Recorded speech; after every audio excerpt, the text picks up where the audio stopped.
Certainly a struggle in 2025 for sellers in this market is you got to be super careful with the pricing. People are always looking for a deal, quote unquote, in real estate.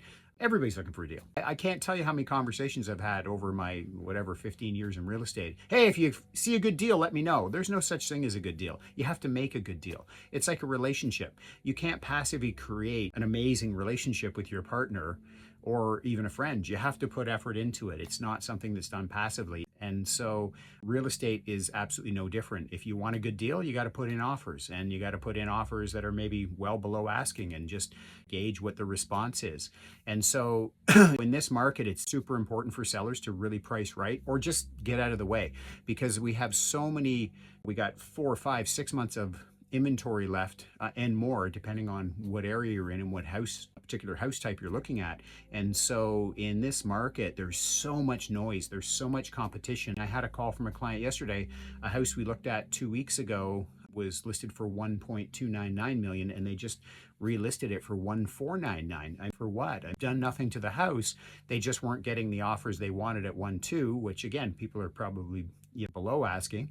So they're like, well, we're going to try and fake everybody out, and we're going to put it on, and it's not worth anywhere near 1.5 on the square footage and what's selling in that area. But the reality is there's just so much fuckery with the price this year. There's so much inventory around. So there's zombie listings, as a term I read, I think in the Toronto Star or something. It's listings that basically just sit on the market. They haunt the market, but they don't really do anything. They don't get offers. They don't get showings. They don't get anything. They're just kind of there.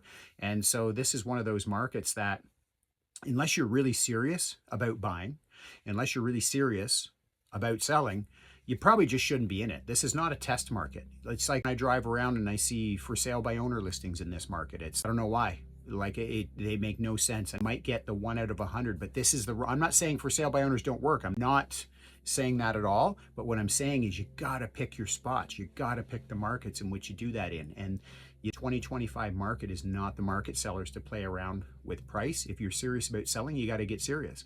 Most of us, the reality is that we buy and sell in the same market. So if you're getting lower for your house now, well, your chances are you're going to buy lower for the house, unless you wait a number of months or a year or whatever and do it. But so at the end of the day, everything works out. You just got to pick your spots.